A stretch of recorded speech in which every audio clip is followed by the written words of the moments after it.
Welcome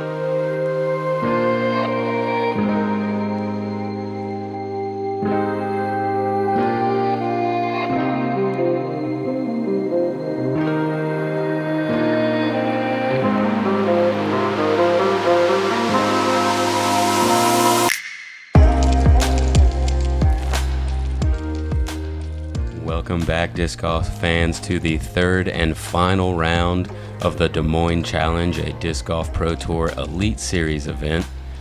We've had a great time watching these first two rounds on this beautiful course. They've done so much work, put so many neat features just to add to the aesthetic of it. Really happy to be here again. Queen-sized Fry, Nathan Queen and Chandler Fry. Let's go. I am giddy to watch this lead card. These are four of my favorite people, not only to watch play, but to play with. We have Paul McBeth, Gavin Rathbun, Ben Callaway, and newcomer to the tour, Newsom. Yeah, he's the guy out of North Carolina, so I played with him a little bit during the off-season last season while he was starting to gear up and get ready. Cool to see him up on this lead card. And again, getting right into it. Hole 1, 795 feet. You kind of know the play by now. Off to the right, throw a big hyzer. There is a right to left wind today, really helping this tee shot get way far down the fairway. It does make the approach a little trickier because it's more of a headwind into the green, but may play a little bit easier because of this right to left and how far you can get off of the tee. And Paul finding himself in a very similar position to him, being one stroke ahead in the lead over Gavin and Ben. And then Raven a couple strokes back. Yeah, and I got to play with Gavin that second round. He was absolutely on fire. So cool to watch him play. Happy to get to watch him again. He is so fun to watch. He throws so far, both backhand and sidearm. He has a great putt, great personality. Sponsored by Discmania. Fantastic player to watch. So Paul, back where he's used to, teeing off first for the final round on the lead card. Gets a hyzer way up high in the air and gets past the last tree still. Like I was saying, that right to left looks like what pushed him so far left. He'll have a good angle into the green from there and very reachable from there. The more left you are, the more the angle is open. And Gavin from Illinois, definitely feeling some of that local love. He's in Iowa, but he's definitely got some fans here. And this dude bombs. I think recently he posted something where he threw over 700 feet, and look it just at blows this, my mind. 74 miles an hour out of the hand. Knows that right to left wind is there. He hung that out over hole 2's fairway pretty much the entire flight and just let the wind push it back over. Smash of a drive. Here's the pride of Iowa. I love calling him that. I'm not sure why. Ben Callaway tipping his hat to the crowd. Nostalgia on his face there. You could tell how much he appreciated that. He's super happy to be here. Fan favorite. In his home state on lead card for the last round. You can hear the crowd get into it. They were lit, I think the kids would say these days today. And again, a smash. All hyzer, and he's gotten 120 feet past that final tree. Newsom absolutely grinding this year, having a lot of good finishes, sponsored by MVP. I believe he's throwing the Delirium right now. This guy is a fun player to watch and definitely a player to watch in the future because he's got a bright one. Yeah, and another great drive. Going to be in a spot to be able to get up to the green, probably about 430 feet from here. This is for players who haven't seen Raven yet, we get to see kind of his full game on hole 1. He got the backhand. Now we got the side on. It looks to be... And get some good turn on it, but it does look like it's coming out. That's a great branch to keep him out of that bunker. And he does have a good circle 2 step putt, so he will be in range for birdie from there. You can see he knew he got away with something with that little turnaround smile there. That's great. Circle's edge putt for Paul. A bit of a tester on the first hole. And as you can see, we saw a lot of backhands into this green the first day, but these players have gotten further. It's got to sit. Plus the headwind that they have in play, it's harder to throw a turnover shot, so now they're all deciding to go with this forehand into the green. You can see kind of a sexton hop, I think we call it, from Gavin. Kind of a unique form for your sidearm instead of doing the full X step. He does the back-to-back Just right makes hand, the corner there. It works well. Sexton would be proud. 87 feet to the basket. He's looking to give this a safe little run, maybe. And look at that nose up float. That's such a hard shot to execute. It's kind of an air bounce, but that was pretty much just all spin with the nose up and just floated it there. Good bid. And here's that step putt I was talking about. Puts his fist up, knows he's going to get some cheers. It's a great way to start the round. It's a tough birdie to get. You see the wind's picking up a little bit, so it wasn't an easy putt. Maybe lifted Paul's putt a little bit too much. Yeah, putting into a headwind there. There we go. Good comebacker from Paul. And Gavin here, after pretty much just a park job, looking to tap in his birdie to start the round.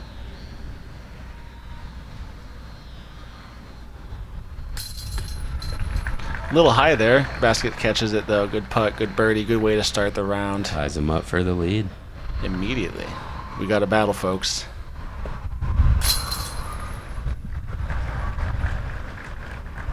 Ben tapping in that par after a pretty decent run for a bird. Love to see it. And very clean. Knows it immediately. Hand going up already. Great putt there. There we go. What a way to start the round. This guy loves playing in front of crowds. Hole 2. More of a tailwind today. Different wind that we've had. Really, again, should help these players with their tee shot. This tailwind, they can really push it on a hyzer or throw a hyzer as hard as they want to. And with the tailwind, it shouldn't push long. Just kind of push it more off to the left. So maybe also playing a little easier with the wind direction that we have. I'd say the main mistake we're probably going to see on this hole is pushing it a bit too far with that tailwind, kind of misjudging how much power you need to put on that drive. Because these guys have a lot of power. If there's any turnover on the disc, it's likely to find the OB. Yeah, we'll see some steep hyzer angles here. And Gavin has done it well, not trying to bite off too much, making sure he doesn't go long. 340 to 360 into the green from there. This is a little scary. It looks like it stabled up pretty fast, though. At first, I thought I had that turnover angle on it. Yeah, it looked like he put some aggressive power on that, but it faded out nice. And Paul doesn't seem to like it. It may be hyzering a bit early, but it has made it over the OB and around that first set of trees, so he should be pretty open from there. Yeah, he'll have a stance. He'll have a run up. It shouldn't be a problem for him. Nice and high from Ben. Yeah, super steep angle. He's going to be getting a little further than the rest of the group in that 320 range into the green. Good looking shot there. One of the more common plays is a nice little sidearm flex shot to the basket. Yeah, this is turned over a bit too much. He's going to fly into the woods here. Oh, he went deep in there, too. I haven't really been over there, but it does not look good. This looks good. Yeah, he needs it to sit, though. This green does slope down right to left and catches the edge of that wood line over there. That is not going to be an easy putt. It looks a little soft, but I've been wrong a lot lately. Starting to fade, so it's going to get a little skip up the hill. He's probably 22 to 25 feet. Ben, after just a great drive, going to try to keep a low straight shot. It's got to get down. Almost hits the basket. Checks up about probably 15, 20 feet to the left. Similar spot to Paul. I imagine this is Raven. There it comes. Wow. And kind of gave it a run there. I wonder if he could see the basket or not. Doubt it. That was all feel right there. Let's go. That was beautiful. You can barely see Gavin in the woods. What a putt from Gavin. We just see his hand pop out and the putter come out and hit the chains. Keeping pace with Paul, who also jams his birdie in.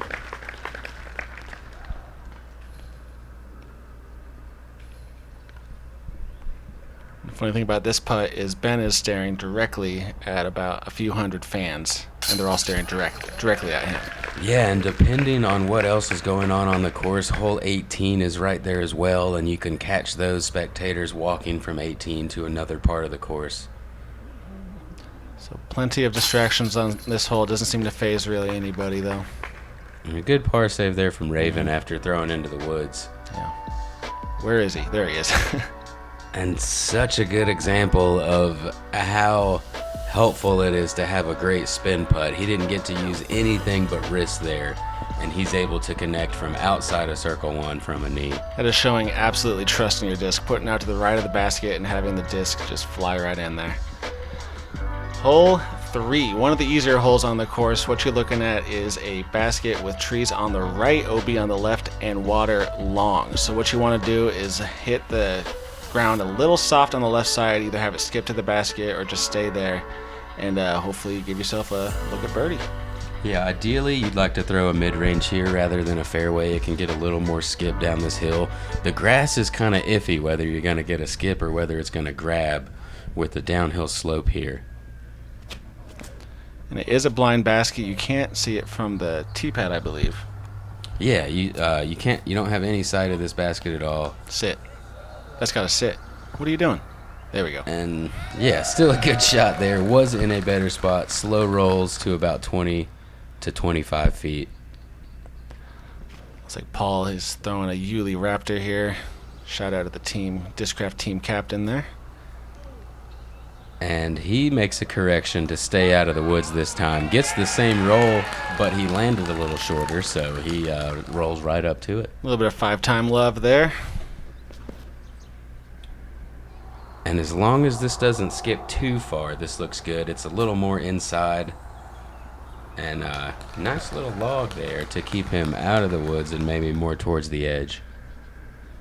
And this is Raven's bread and butter. Just throw an overstable disc on the left side with a little bit of Anheuser and have it pop up. Yeah, 4 forehands here. Definitely the better play. He got that a little high, so it spiked rather than skipped. Yeah. Kind of a scary look here, but he is a solid, aggressive player. Mm-hmm. That is a good sign for the rest of the round. Circle's edge putt with water directly behind the basket. If you miss it, you're likely going out of bounds, and he just nails it. Ben doing his best Gavin Rathbun impression from the woods, except for a little short. Oh, and he hits the branch twice, hits it on the swing, and then shows it's not something that I appreciate, there being that hard of a putt inside of the circle, but it is something that we do have to work around. And Ben was somewhat lucky to not go further in the bushes because there was that log there, so at least he had a putt. He had a chance. Oh. Not liking that par, but... Yeah, being 320 feet, most of the par 3s that are under 380, you really feel like you have to get, whether knowing how difficult it is or not. You really want to get these par 3s out here. Just hanging on to that last side. He knew it was looking good, but wanted to make sure. When I walk up to the tee, I have these game plans. I think I'm gonna land in these same areas every single time, but you never know. Having the Bushnell rangefinder, no matter where I land, gives me that extra level of confidence. I started playing disc golf with my family when I was 8 years old. When I was 16, I got my first job as a cook at a bowling alley, and that's when I made my first batch of beef jerky. As I got better at throwing, I also got better at making beef jerky. Everyone told me they loved my jerky. After 15 years of making my beef jerky as a hobby, I decided to make it available to everyone. Double G Craft Jerky. Give it a try. You're gonna love it.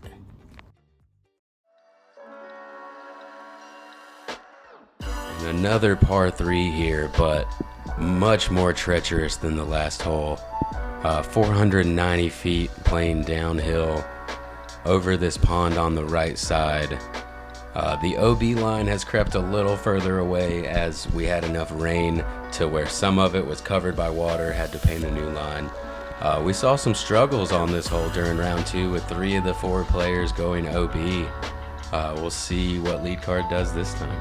I think the conditions are slightly more favorable at this time of day as opposed to as earlier when we saw in the second round. But one of the cool things about this hole is if you are slightly short and in the water, there's always that chance of a skip. And inside the circle from Gavin. He'll have a downhill, pretty scary putt, but a putt nonetheless for birdie.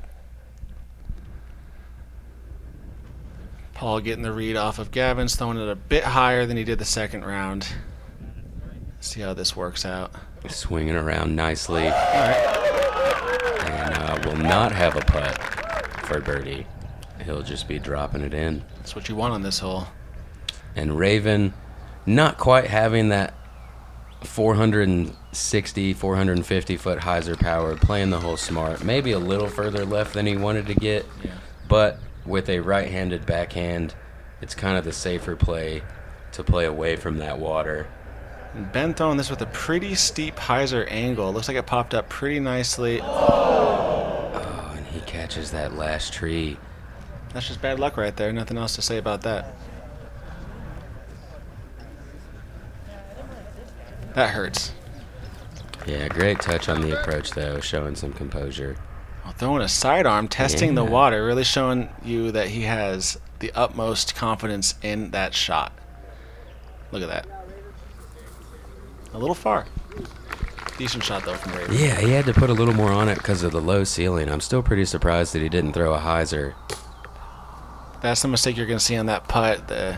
Not enough commitment, putting it a little low. At least it didn't go in the water. There we go. And just high enough to get it over the rim to get the par that he was planning to get on the hole. Yep. Way to stick to your game plan, Raven.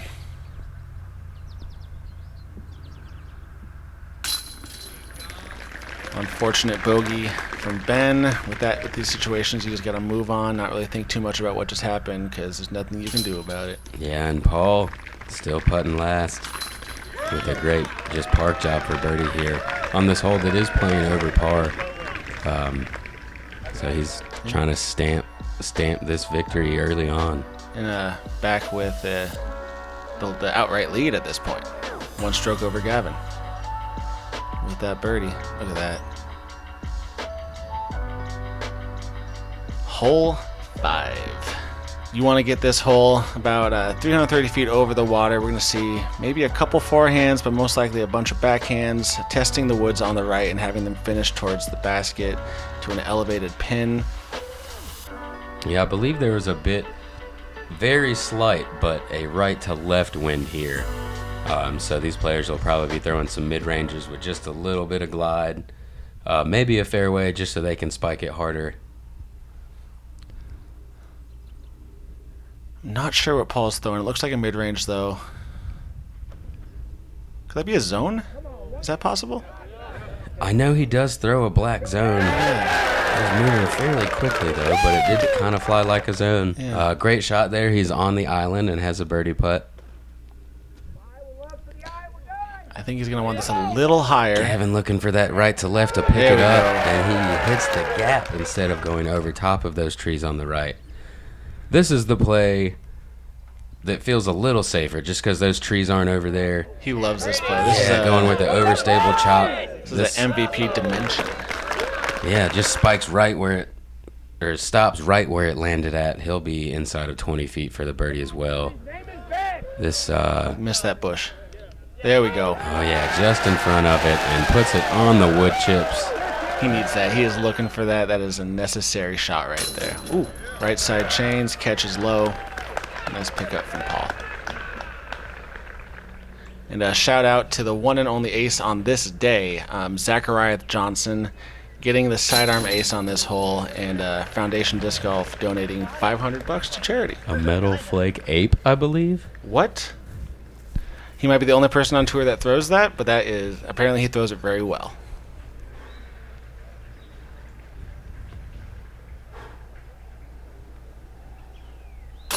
There we go, Gavin. Good pickup. And we are looking good for the star birdie here on hole 5. Something that you do want to do. With it being an island hole, it does play a little harder than you would see a 330-foot hole normally play, but still pretty far under par for the course. Yeah, 0.4 under par. Definitely one of the easier holes on the course. Holding that form. If disc golf is ever taught in schools, I'm pretty sure they're just going to use slow-mos with Ben Callaway. And maybe we'll get to see another one here on hole 6, 633 feet. Again, you just want to get far out here. If you can make it to where the wall starts, you're in a good position, but definitely you are able to get further than that. If you stay left side, you have a better angle into the green. And this is one you feel like you want to birdie. Yeah, tricky first shot. A lot of things can happen with the OB on the left and the trees on the right. Tricky second shot. You can push too far, go out of bounds, or saw it off and go into the trees. Not the easiest birdie on the course, but one you're definitely looking to get.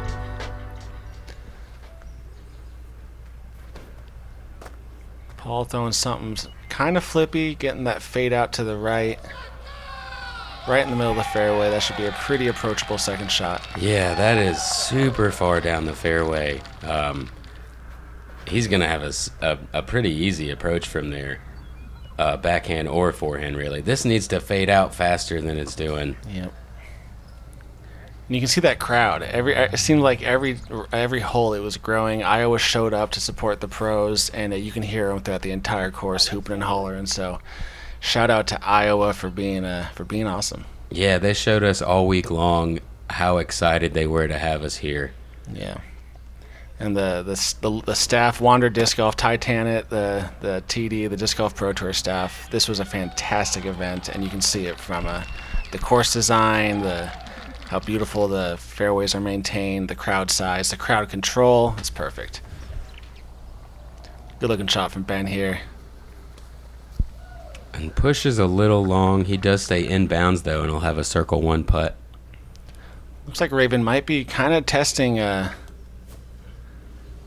This is pretty aggressive from where he was at. He does get to circle 2's edge. And there is some OB behind the basket, which can come and play when you're that far away. If you do run it, we'll see what he decides to do from there. To be in the trees after your first shot and still have a look at birdie is really impressive. It's good work. And Gavin doing the more conventional play and just kind of laying up and get that par. And Paul with just a little flick of the wrist there. Uh-oh. Flicks it a bit too hard and is going to have a pretty obstructed look. We know that he is great at finding a way to make those, though. That'll be fun to watch. I wonder if he has a putt from there. There's a brutal little bush. Good upshot from Gavin, about 15 feet right. And there is OB behind the basket that Raven could potentially test, but kind of unlikely with that right to left flight. Oh, his hand was up. Oh, he wanted it. He's confident. Good thing he hit metal, though. That was good. That would have tested that OB if it didn't catch anything. A good committed putt, though.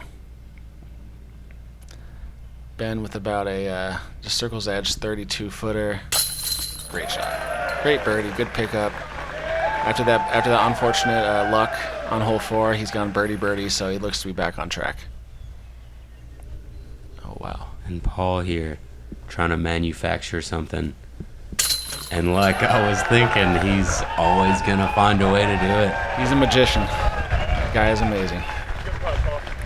If we called Callaway swaggy earlier, I guess we'll say Paul's a little snappy, because that had to have so much snap on it. Swaggy and snappy. He didn't have any movement and still able to make the putt. They both got swag, though.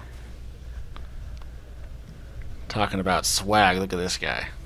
Rocking the purple and blue outfit. Not a combination you see among athletes often, but not looking real good. Often. Ben with the straddle putt for the par.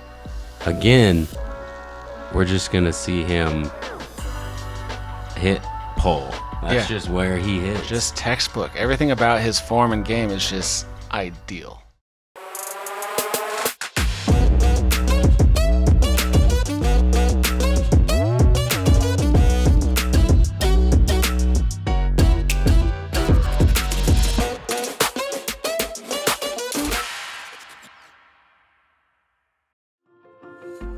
We've seen them in the hands of professionals, helping them compete at the highest level.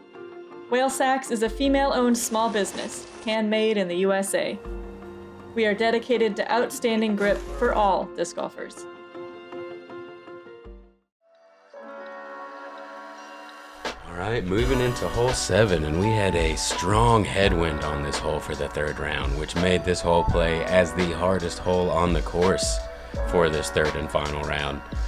You've got to hit a gap off the tee, navigate the strongest headwind that we've had yet on this hole, and land inside of this island that people have put so much work into to make look so beautiful for us. And speaking of so much work, the Des Moines Sunday Drivers this morning hit 10 years straight of people gathering in Des Moines and playing disc golf at 8:30 on Sunday morning. So congrats to them. Keep it up. Cool to hear. That's awesome. For being so beautiful, this hole is so hard. It's hard to get at the distance right. It's hard to... Oh, my gosh. Oh, and Paul catches inside of the green but jumps out into the hazard and will have about a 40-foot putt to save his par. Looks like it has fantastic height. Let's see if it can get down. Oh, it might be too high. And he... Oh, gets the opposite Oh, luck my goodness. of Paul. What a reaction there. How are these guys? This seems planned. How do you both hit the hazard that's around here? Back-to-back crazy shots. This looks a little low. This has to push. Yes, it does. Gavin wanting nothing to do with the height that those guys put on it. Just laser beams it up to the green, fighting through that headwind. He's got the power to throw it low. And this has Ace potential? a bit more stand-up than I thought it would have, and great shot. Oh, and the teleport there. I'm new to MVP. I'm not sure. I don't know many of the discs, so it's always fun to see you. Yeah, he teleported into circle 1. And Paul, wow. Nerves of Steel, says no bogey for me. With the wind, with the elevated basket right in there. I will be taking this par. See if Ben can take advantage of a fortunate kick. Oh, no. Little right side, unfortunate. Not looking too pleased with that. Yeah, he shouldn't be. Yeah, if you get on this green, even though you can be outside of the circle or have a tough putt, Oh, no. making the green, you really do want to capitalize. A mistake from Gavin right there. He might be feeling some first-round jitters. Unlikely. He's been on quite a few lead cards, sorry. He's been on quite a few lead cards this year. I think many of you first saw him in Waco, and he just absolutely smashed that course. And Raving, the touring rookie, able to capitalize with the only birdie on lead card of the hardest hole on the course. Absolutely, yeah. Averaging .23 over par, giving the pros some troubles, that's for sure. Oh man, Gavin wants that putt back, but knowing him, he's going to bounce right back. Look at that commitment. Look at that height. A little bit of wobble, but that's normal. Right side chains, right into the bucket, perfect height. He always hits that 3 inches above the cage that just gives you that chance, no matter where you hit chains at, to fall in, which is so hard to do. Hole 8. This hole is fun. We have OB all along the left side. We have long grass, and if you push too hard on the right side, you're going to find those trees. What you're looking for is either a power hyzer on the right side that fades in right before the trees, or a little flex shot down the middle. Yeah, this is one of the more fair 540 foot holes that you'll see, where either way, a righty backhand or a lefty backhand has the airspace to get down there and be able to reach this hole. This is looking a little bit too turned over, and it can get pretty tricky over there on the right. I believe there was a left to right wind on this hole, so if it catches the underside of the disc on an Anheuser angle, it's going to keep going right. Paul looking to correct off Raven's mistake right there. Oh, he does not like it. Immediately knows he did not. Gets through, gives himself a putt. Yeah, he Long does putt. get some hyzer on that.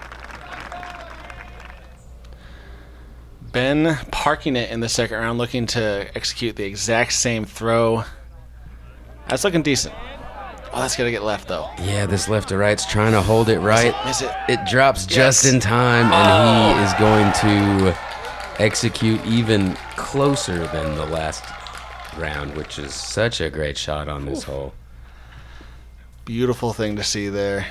Gavin trying to follow Ben's vapor trail on that. Oh yeah, and he is doing it well. Skip forward. He's got about a circle's edge putt, kind of underneath those weird little willow branches, but he should have something to work with. Oh my God, it's awesome. You can hear Raven saying, "Oh my God, it's awesome." And he's given himself a chance to save the par. He's got a scary putt, but I feel like he's going to be running that one. 66 feet. Giving it a bit too low. Hits the koozie. Easy drop in par.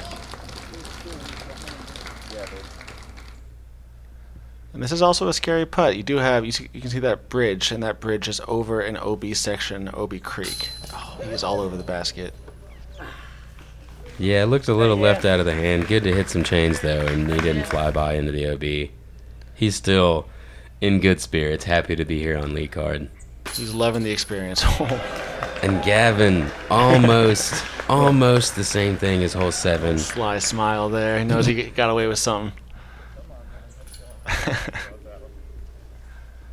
I'm loving the energy this card is bringing to the course right now. The smiles, the fist pumps. It's these are 4 fantastic players and 4 great personalities.